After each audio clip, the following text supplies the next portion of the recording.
Estás escuchando en las sillas del Rey el devocional de hoy, el matrimonio caminando en la voluntad de Dios, escrito y leído por Josie Guerra Correa.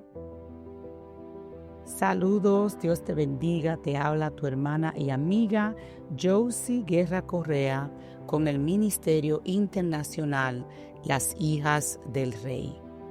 Acompáñame en el devocional de hoy titulado El matrimonio caminando en la voluntad de Dios. Vamos a leer el versículo que se encuentra en Efesios capítulo 5 versos 21 al 23. Leemos la palabra del Señor en el nombre del Padre, del Hijo y del Espíritu Santo. Amén. Efesios 5, 21 al 23 dice la palabra del Señor: someteos unos a otros en el temor de Dios. Las casadas estén sujetas a sus propios maridos como al Señor, porque el marido es cabeza de la mujer, así como Cristo es cabeza de la iglesia, la cual es su cuerpo y Él es su Salvador. Amén.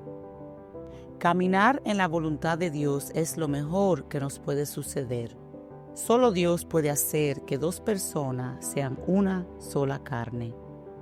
La palabra someterse implica un proceso voluntario entregándonos para la unidad bajo una autoridad que es Dios.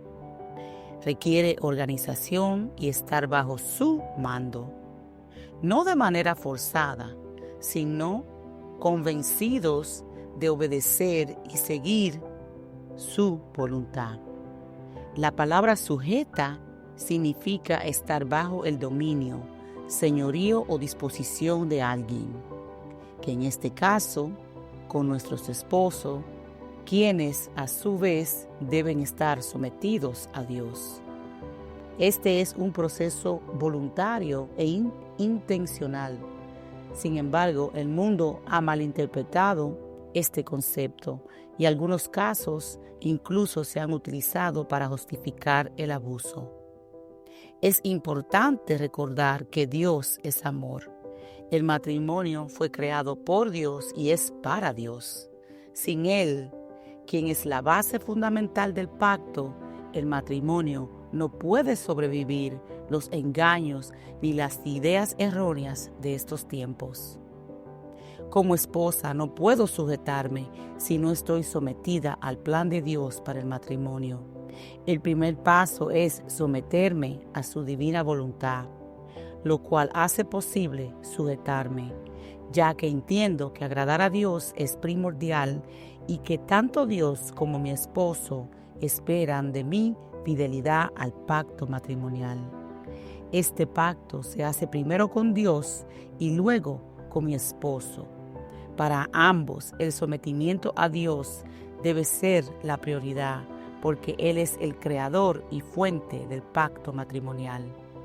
Quiero compartir un ejemplo que probablemente muchas parejas han vivido. Por falta de tiempo o de manera pasiva, he tomado decisiones sin consultar a mi esposo, aunque éstas lo van a afectar. Por ejemplo, confirmar una cita de cena con amistades o comprar algo para el hogar. Pensé que no era una decisión importante, pero él se sintió excluido del proceso. Las consecuencias han sido que en ocasiones él decide no asistir a la cena o no desea comer en el lugar que elegí. Otras veces no le gusta el mueble que he comprado o simplemente no quiere armarlo.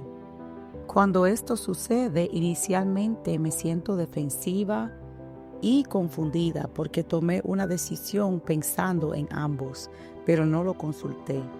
El matrimonio requiere una comunicación continua para poder llegar a compromisos diarios. Esto incluye comunión con Dios y nuestro cónyuge. También implica negociar y respetar nuestras diferencias. Negociar requiere comunicación efectiva. Para comunicarnos debemos hablar pero aún más importante, escuchar, entender y honrar la opinión de nuestro esposo. Esto no significa manipularlo hasta que él esté de acuerdo conmigo, sino pausar, reflexionar, dialogar y asumir responsabilidad por no haberlo incluido en la decisión. Es pedir perdón y orar para que Dios establezca su orden y me ayude a rectificar mis errores. Quizás pienses, solo es una cena o un mueble, pero incluso estas decisiones pequeñas son oportunidades para someternos y sujetarnos. Cuando somos una sola carne, todo importa y nos va a afectar a ambos. Estas decisiones, aunque parezcan insignificantes, pueden tener grandes consecuencias en nuestro matrimonio. Lentamente pueden alejarnos del plan de Dios. La comunicación nos ayuda a mantener y fortalecer el compromiso con el pacto matrimonial y nos permite ejercer los votos que hicimos ante Dios. El matrimonio requiere trabajo constante, combatiendo nuestro ego, desaprendiendo malos hábitos y superando los ejemplos negativos que recibimos en nuestras familias de origen. Cada matrimonio es único, pero los principios bíblicos son un manual para alinearnos al plan de Dios. La Biblia nos enseña a caminar en su voluntad, siempre que Cristo sea la cabeza. ¿Y qué hace una cabeza? Piensa, ve, escucha y habla. En ella reside la mente, que nos da razonamiento y entendimiento. Caminar en la voluntad de Dios requiere que como pareja, ambos, vayamos a la fuente del pacto, el Creador, en oración. Nos congreguemos en una iglesia.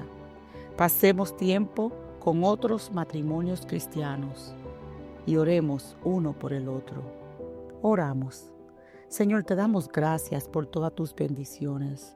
Gracias por tu palabra, que es nuestro manual para el diario vivir. Gracias por el matrimonio y por el pacto que hiciste con nosotros a través de tu Hijo Jesucristo. Así como cuidaste de Él, cuidas de nosotros.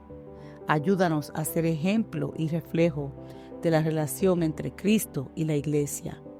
Ayúdanos a estar sometidos y sujetos a Cristo. Te pido que establezcas tu orden en nuestros matrimonios. Borra toda idea errónea sobre lo que significa un matrimonio sometido y sujeto a tus principios bíblicos. Ayuda a las parejas a aumentar la comunicación, la comprensión y el amor. Te lo pedimos en el nombre de tu Hijo amado Jesús. Amén y amén. Gracias por acompañarme. Te habla tu hermana y amiga Josie Guerra Correa, Ministerio Internacional Las Hijas del Rey. Has escuchado en Las Hijas del Rey el devocional de hoy, el matrimonio caminando en la voluntad de Dios, escrito por Josie Guerra Correa. Preguntas para reflexionar. ¿Qué pasos puedes tomar para caminar en la voluntad de Dios en tu matrimonio? Esto y mucho más en el blog de Las Hijas del Rey. Comenta y comparte.